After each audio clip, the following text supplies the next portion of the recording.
brought to you by Palvi Agrico. पालवी ॲग्रिको, भारताचा पहिला AI तंत्रज्ञानावर आधारित B2B आणि B2C ई कॉमर्स प्लॅटफॉर्म. शेतीसाठी जे काही लागणार थेट तुमच्या बांधावर पोहोचणार, मोबाईलच्या एका क्लिकवर. आपल्याकडे जे आकडेवारी फुगवून सांगितले होते की 32,000 कोटी, आणि हा बघा पंजाब कर्नाटकपेक्षा कसा एकदम मोठा, पंजाब तमिळनाडूपेक्षा आम्ही कसा एकदम मोठा आकडा सांगतोय. तो फक्त आकडा आहे. तुमच्या खिशात काय काय आलं? काहीच नाही. काय आलं खिशात? काही नाही. हा? हो. काय रे काय आलं? नाही काही नाही आलं. नाही. काय आलं खिशात? तिकडं आले का कोणाच्या काय खिशात? काय पैसे? ज्यांच्या खिशात आहे ना काहीच नाही. दिवाळी तोंडावर आली आणि घरातल्या करत्या सवरथ्या माणसानं जीव दिला, आयुष्य संपवलं.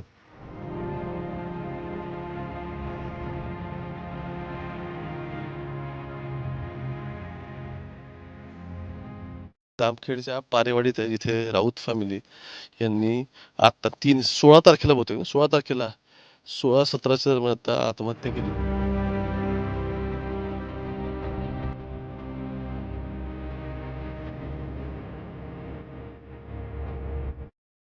आता या घरातल्या माणसांचे अश्रू सुद्धा सुकलेत. दिवाळीच्या 3 दिवस आधी जामखेडच्या महादेव राऊतांनी आपलं जीवन संपवलं.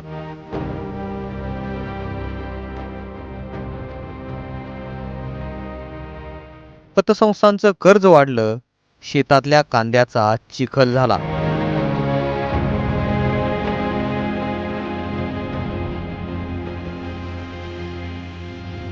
हे भरलंय का अख्खा अजून? हे बघा अजून हे वावर बघा, तिथे तो चारा सगळा झाकून ठेवलेला होता, पण ते अजून सगळं पाण्यातच आहे. त्या सरी पण सगळ्या पाण्यातच आहेत. 1 महिना झाला आता या गोष्टीला. आणि सरकारकडून एकही रुपया मिळाला नाही. पंचनामा तर झालाय, म्हणून तहसीलदारने काय तुम्हाला वेगळी काय मदत किंवा SDRFचे फंड आता येत आहेत, वरती दिल्लीतून NDRFचे फंड येत आहेत, त्याच्या अंतर्गत निकषात तुम्ही बसत असाल, मग त्याची काय वेगळी? नाही. बरं, पीक विमा असूनही पैसे दिले गेले नाही. पीक विमा तुमचा झालाय का? हो पिक झालं. KYC झालंय का? केवायसी झालं. अरे मग तुमचं बँक पण लिंक आहे, KYC पण झालं, सगळं झालंय, मग तरी पण पैसे नाही झाले. या सगळ्या विवंचनेतून महादेव राऊतांनी आपलं आयुष्य संपवण्याचा निर्णय घेतला आणि राऊतांच्या परिवाराची दिवाळी काळी झाली. जामखेडच्या पारेवाडीतली ही घटना, याच घटनेचा बांधावरून केलेला हा रिपोर्ट.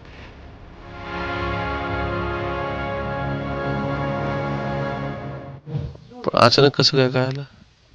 अचानक म्हणजे त्यांच्यावर लोड आला, म्हणजे असं सोसायटीचं खर्च होतं काय, इकडून तिकडून लोकांचं घेतलेलं पण होतं. आणि यावर्षी रानात उत्पन्न पण काही निघालं नाही ना. कांदा होता 2 एकर, ते पण पाण्यात गेला सगळा. एकूण जमीन किती तुम्हाला? 3 एकर आहे. 3 एकर आहे, त्यातल्या 2 एकरात कांदा होता, 1 एकर वावर मोकळं आहे. ही काही लिंबोणी आहे, थोडी तूर आहे. किती कर्ज आहे एकूण? एकूण तसं काय सगळं आता अजून निघालेलं नाही. जसं जसं लोकांचं समोर येईन तसं तसं कळलं. कांदा पाण्यात गेला का? हा. वावर किती पाण्यात गेलं तुमचं? 2 एकर. हा, 2 एकर तर पोरच गेलं एकदम. पूर्ण गेलं. त्या कांद्याचा काय चिखलच झाला का? हा, तसाच आहे चिखल. अजून काय नांगर लावला का तिकडं? नाही, रोटर घालून टाकला. हा, काढलाय. किती तुम्ही तिघ जण का 2 जण? हा. तिघ. हा, 2 बहिणी, मी एक. बहिणी लग्न झालं दोघे? हा. काय बोलले होते का तुला काय? तसं काहीच सांगितलं नाही. हं? फक्त सांगायचे याचे एवढे पैसे झाले, त्याचे तेवढे झालेले. म्हणलं थोडं थांबा, मी थोडं सुरळीत झाले की सगळ्यांचं मिटून टाकू आपण. पण मग मला म्हणायचं की 3 एकरात कोण फक्त आई वडील दोघंच करून खातात आणि तुम्ही तुमचं बघवता असं होतं? बाकी धान्य वगैरे काय, सोयाबीन वगैरे काय नाही? नाही, ह्या वर्षी काहीच नाही. उडीद पण गेला सगळा. कांद्याचं तसं होऊन बसलं. त्याच्यामुळं शेतीतलं काहीच उत्पन्न नाही. काहीच निघालं नाही. मग आता तुम्ही काय करताय तिकडं? पुण्याला आहे कुठं काय? पुण्याला लोणीकंदमध्ये राहत होतो. तर आपलं भाजीपाला हॉटेलला टाकत होतो. भाजीपाला हॉटेलला? हां. त्याच्यात पण काय असं एवढे नव्हते पैसे नव्हते निघत, पण चाल बरं होतं. इकडं आई वडील बघत होते शेती, त्यामुळं राहत होतं तिकडं. आई कुठं इकडं? आई आहे.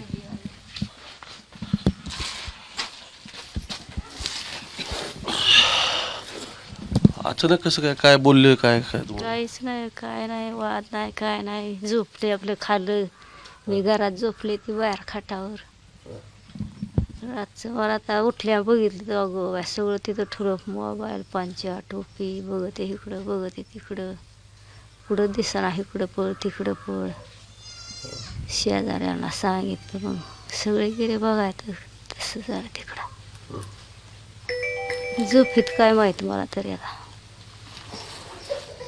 घरी काय सांगून गेले होते का? नाही घरी काहीच कुठं नाही. चाललं म्हटलं काय? तसलं काहीच नाही, काहीच नाही बोललेच नाही. पहाटे 4 वाजता काय सांगत येत, रोज बोलल्याला ते ऐकू येत होतं, काहीच ऐकू नाही, काहीच नाही. तुम्ही पण जात होता का वावरात तिकडं? वावरात काय रातच्या काय 4 वाजले होते ना. पहाटे 4ला गेलो होते.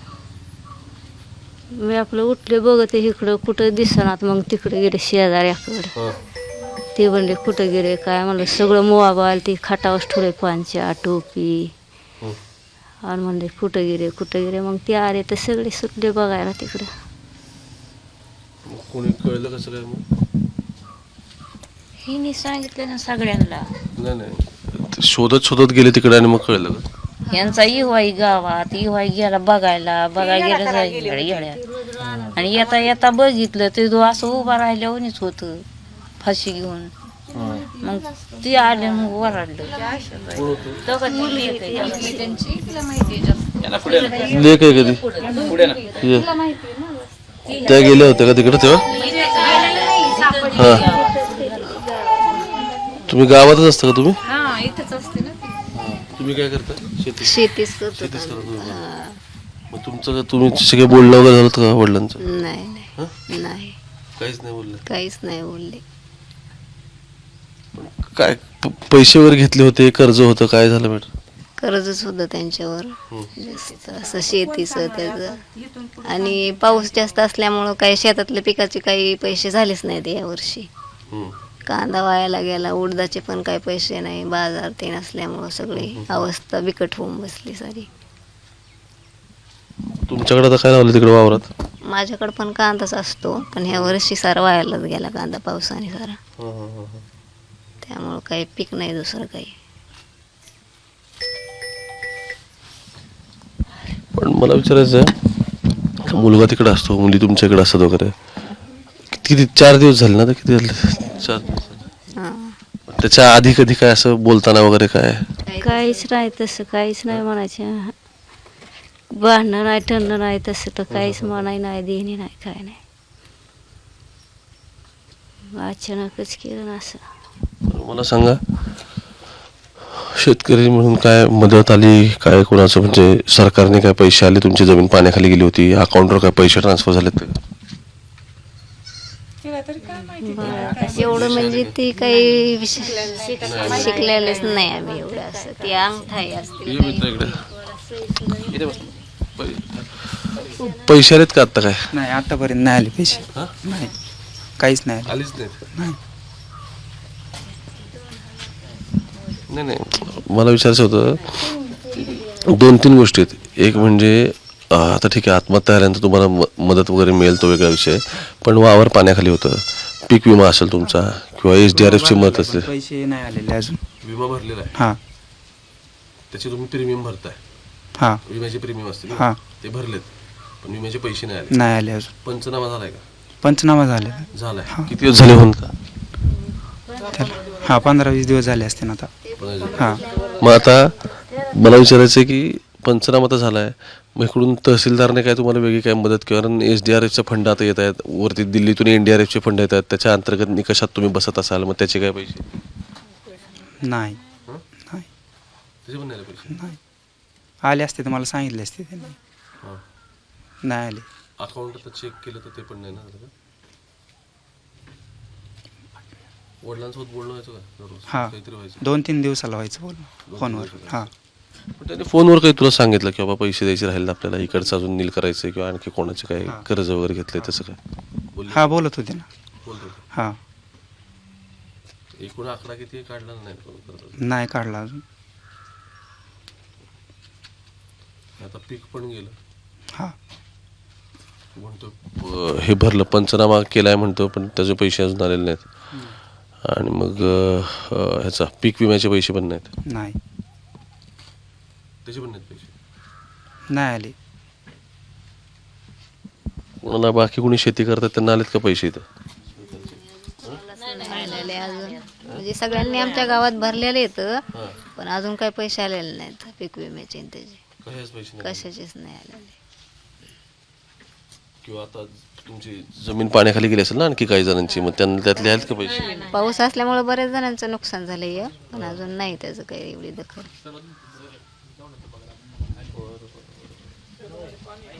हा वावर अजून भरलंय का पाण्याने तुमचं? हा कुठं इथं पलीकडे आहे का पाणी? अजून ओसरलं नाही का? तुम्ही कुठं राहिला? इकडं ये की. हा इथून दिसतं का? इथून दिसतं का? बरं मला सांग, तुला कसं काय कळलं की इथून फोन आला होता घरून तुला? म्हणजे वडिलांचं असं झालेलं का? हां फोन आला होता. फोन आला होता हां दिवाळीच्या आधीच? हो दिवाळीला मी येणारच होतो, आता गावाला नेमकं आज येणारच होतो. नाही असं कळलं. लिंबातून वावर आहे ना तुमचं पुढं? हां खाली आहे. लिंबू आणि तिकडं काय इकडून इथून दिसता येईल का? दाखवता येईल का इथून? पुढून दिसत. या साईडने आहे का? इकडून इकडून या. हा ह्या झाडापाशी का? हा ठीक आहे चला. मग बहिणी कुठं इथंच असतात का लग्न करून? बहिणी तिकडे तिथं गावात दिलेली आहे हा हो. आणि इकडं आष्टीमध्ये दिलेली आहे. आष्टीमध्ये जवळचं झालं. बरं इकडून जायचं इकडून जायचं का? यांचं लिंबाचं शेत आहे. ही लिंबाची झाड आहेत ना? ही किती एका एकरात आहेत? मग थोडी येते एवढीच आहेत आता. ओके. आणि खाली आता कांदा लावलाय तुम्ही म्हणताय ना सगळं? हां खाली कांदा पण लावलाय त्यांनी. आणि पण पाणी शिरल्यानंतर ते काय म्हटलं होतं तुला वावरात पाणी झालं तेव्हा? तेव्हा काय असंच म्हणले या वर्षी लय अवघड झाले आता. हां काही कांदा पण गेला सगळं गेलं आता काय कसं काय करायचं. हां हां हां लोकांचं देणं पण लय झालंय. पण मी म्हणलं मी साचवतो पैसे थोडे थोडे करून सगळ्यांचं देऊन टाकू आपण. हां. काय आहे? हा? कोणतं हेच आहे का वावर? ह्याच्या खाली आहे का? ते आंबे झाड. हां मग आता काय बँकेचे लोक वगैरे कोणी आले काय नाही? नाही अजून नाही आलेले बँकेचे लोक. कोणी द्यायला अजून? नाही. मी आता जामखेड आहे ना, गावाचं नाव काय आहे? पारेवाडी. जामखेडच्या पारेवाडीत आहे जिथे राऊत फॅमिली यांनी आत्ता 16 तारखेला बहुतेक ना 16 तारखेला 16-17च्या दरम्यान आता आत्महत्या केली. आणि मी आधी असं म्हटलं होतं एक गोष्ट ही एक की आधी ज्या सगळ्या अमरावती रिजन वगैरे या साईडला आत्महत्या व्हायच्या मधल्या काळामध्ये गेल्या 1 वर्षामधलं इथलं जर आपण आकडेवारी काढली तर जवळपास 1000 शेतकऱ्यांनी इथं आत्महत्या केल्या. कधी ह्या 6-8 महिन्यामध्ये त्या रिजनमध्ये. येणाऱ्या काळात हा आकडा मराठवाड्यातला सगळ्यात जास्त तुम्हाला दिसेल. आणि ते का तो दिसेल ते मी तुम्हाला सांगतो. ह्याची ही सगळी आत्ता सुरुवात झाली आणि सरकार जे सांगायचा प्रयत्न करते ना वारंवार, मदत मी देतोय, आम्ही कोणाला वाऱ्यावर सोडणार नाही किंवा आम्ही कोणालाही ते म्हणतात की पैसे अकाउंटवर येतील. मी काल अमित शहाचं ट्विट पाहिलं. सगळं एक एक बघतोय. पण झालंय असं ऑलरेडी कोरडवाहू पट्टा आहे सगळा. इथला शेतकरी ऑलरेडी म्हणजे आपण असं म्हणू की तो डिफिसिटमध्ये जगत होता. इतकं नाही तर आत्ता जेव्हा त्याच्यावरती आणखी संकट आलं त्यावेळी त्याला एक लमसम अमाऊंट येणं गरजेचं होतं. ज्याप्रमाणे पंजाबमध्ये झालं की 40,000 ते 50,000 रुपये लमसम खात्यावरती जमा झाले की सणासुदीच्या आधी. आणि त्यातून ऑलरेडी जेव्हा तुम्ही लॉसमध्ये आहात तेव्हा तुम्हाला ती अमाऊंट एक टेम्पररी रिलीफ म्हणून मिळते. ते आपल्याकडे झालं नाही. आपल्याकडे 32,000 कोटींचा आकडा सांगितला गेला पण त्यामध्ये सुद्धा म्हणजे दुर्दैव हे मला म्हणावं लागेल. त्यामुळे सुद्धा पळवाटा काय काढल्या गेल्या. तुम्ही हे एक एक गोष्टीचं ॲनालिसिस केल्यानंतर हळूहळू समोर येईल आणि म्हणून मी हे आत्ताचे ग्राउंड रिपोर्ट्स तयार करतोय. बरं, शेवटपर्यंत त्यांनी आकडा किती काय तुला सांगितलंच नाही का? नाही सांगितलं. आकडा बराच असणार आहे पण सांगितलेला नाही. नाही सांगितलं. हां, आकडा जास्त असल्यामुळेच त्यांनी असं केलं पुढं.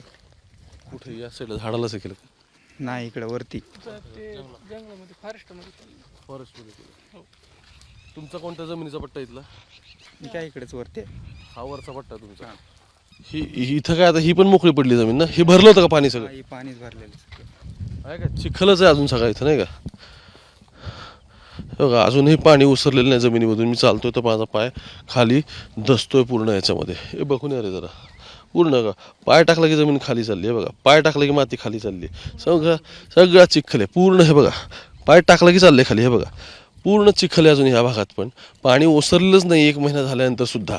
त्यामुळे या जमिनीत आता लगेच काय लागवड करण्यासारखी ही जमीन तरी काय राहिलेली, लागवड करण्यासारखी तरी जमीन काय इथली राहिलेली नाही आहे.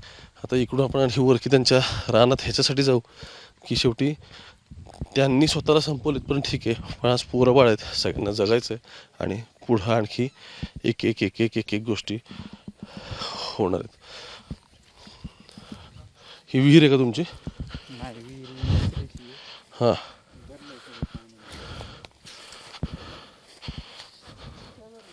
हां, हे भरलंय का अख्खा अजून? हे बघा अजून हे वावर बघा, तिथं तो चारा सगळा झाकून ठेवलेला होता पण ते अजून सगळं पाण्यातच आहे. त्या सरी पण सगळ्या पाण्यातच आहेत. 1 महिना झाला आता या गोष्टीला. हे कोणाचं आहे? तुमच्या इथलं? तुम्ही जवळच आहेत का इथले? पारेंचे. बरं, तुम्हाला किती पैसे आलेत? आम्हाला नाही आलेले. हां, नाही आलेले. काहीतरी तर आले असतील. काहीच नाही आलेले. काहीच नाही आले. काहीच नाही. तुम्हाला महाराज किती पैसे आले तुम्हाला? नाही, पैसे नाही आलेले. हां, नाही आलेले पैसे. थोडीफार तरी काही मदत वगैरे तुम्हाला झाली? नाही नाही, काहीच नाही, मदत नाही वगैरे काहीच नाही, अजिबात विषयच नाही. फक्त पंचनामा करून गेलेत. 15-20 दिवस झाले. अजून काय कुणाच्या अकाउंटवर, आमच्या गावातले म्हणा नाही तर बाहेरचे म्हणा, कुणाच्या अकाउंटवर पैसे आलेले नाहीत. हां, आलेच नाही अजून. आलेलेच नाहीत. पण पीक विमा तुमचा झालाय का? मग हो, पिक विमा झालेला, KYC झालंय का? KYC झालेले. अरे म्हणजे तुमचं बँक पण लिंक आहे, KYC पण झालं, सगळं झालंय, मग तरी पण पैसे नाही. पैसे नाही झालेले. पण मग कोणी येऊन गेले काय सांगितलं का तुम्हाला? नाही नाही, कुणी आलेलं नाही अजून, काहीच नाही. तसे कवा येणार आहेत म्हणून नाही, काय नाही, काय हां हां हां तसं अजून कल्पना नाही. हां, एखाद दे मला इकडे. हां, इकडे पण बघा सगळं पाणी भरलेलं आहे. अजून ह्या वावरांमधून पाणी ओसरलेलंच नाही. ती विहीर तर म्हणजे आता वरच आणखी आली, पाणी तुडुंब भरलेली दिसते ती पण. आणखी पलीकडे तुम्ही जेवढं जाल तेवढं तुम्हाला एक गोष्ट कळेल की ह्या सगळा चिखलच आहे जो अजून क्लिअरच झालेला नाही. हे बघा हे वावर पण बघा पूर्ण वावरवलं, हे सगळा चिखल भरलेला आहे.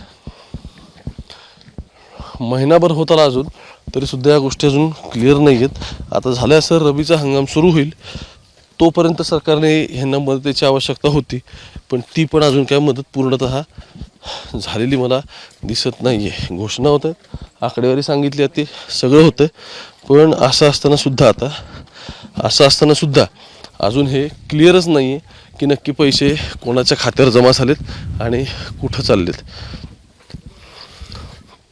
हे तुमचं काय वावर कांद्याचं?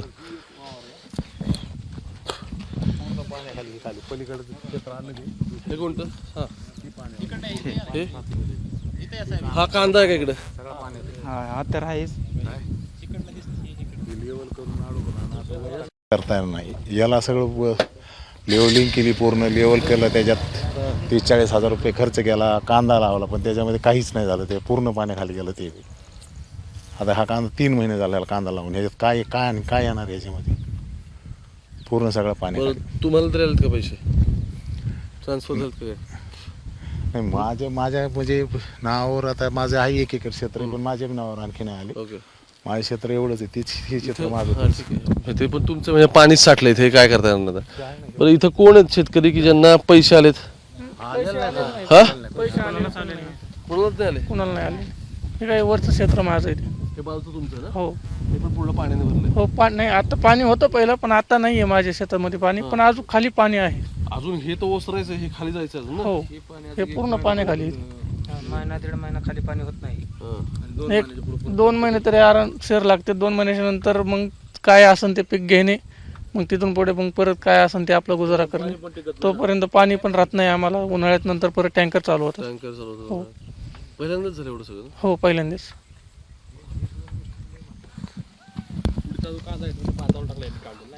आता संपूर्ण तुम्ही बघितलं ना, सगळं काढून टाकलेलं आहे. म्हणून आता यांच्याकडे आलो होतो की गेल्या 4 दिवसात झालेली आत्महत्या आहे. मुद्दा हा नाही की ह्याच्या आधीच्या आत्महत्या वगैरे ह्या सगळ्यांचे काही हिशोब आहेत. मूळ प्रॉब्लेम काय ह्या सगळ्यातला समजून घ्या. मूळ प्रॉब्लेम हा आहे की जसं मी सांगत होतो की ऑलरेडी हा माणूस डिफिसिटमध्ये, ऑलरेडी हा शेतकरी डिफिसिटमध्ये. कोरडवाहू पट्ट्यात पिकच निघत नाहीत. जे निघतात त्याला हमी भाव नाही. हमी भाव असेल तर त्याचे पैसे निघत नाहीत. सोयाबीनला 5,200 रुपयात हमी भाव आहे. 4,000 रुपये मॅक्स, 350 ते 4,000 रुपये मॅक्सने सोयाबीन आता विकत घेतलं जात आहे. हमी भावाचे केंद्र अजून सुरू झालेली नाहीत. ही ग्राउंड रिॲलिटी आहे. मी पुण्यात उभं राहून बोलत नाही, मी मराठवाड्यात फिरतो गेले 4 दिवस म्हणून तुम्हाला सांगतो. लांब धाग्याच्या कापसाचं काय चाललंय, किती 8,200 रुपये हमी भाव सांगितलं त्या कापसाला. 7,000 मॅक्स पैसे मिळतात. जास्तीत जास्त 7,000 रुपये मिळतात. आणि त्यामुळे काय झालंय, एक तर आता वावरात काही पिकणार नाही, पाणी अजून ओसरलेलं नाही. महिना 2 महिने ह्याला जातील. हे 2 महिने वाया गेले. रब्बीचा हंगाम सुरुवात होईल, त्याला ह्यांना पेरणी करता येणार नाही. सरकार म्हणते रब्बीच्या हंगामाला आम्ही आणखी तुम्हाला पैसे देऊ. इन्स्टंट रिलीफ जो मुद्दा आहे ना, तो 4, 3, 2, 8,000 रुपयात नाही होणार आहे. आपल्याकडे जे आकडेवारी फुगवून सांगितली होती की 32,000 कोटी, आणि हा बघा पंजाब कर्नाटकपेक्षा कसा एकदम मोठा, पंजाब तामिळनाडूपेक्षा आम्ही कसा एकदम मोठा आकडा सांगतोय, तो फक्त आकडा आहे. तुमच्या खिशात काय काय आलं? काहीच नाही. काय आलं खिशात? काही नाही. काय रे काय आलं? नाही, काय नाही आलं. नाही. काय आलं खिशात? तिकडं आले का कोणाच्या काय खिशात काय पैसे? ज्यांच्या खिशात आहे ना, काहीच नाही. मुंबई तक पाहत राहा. कॅमेरा पर्सन सिद्धेश सोबत ओमकार बाबळे, आज जामखेडमधून.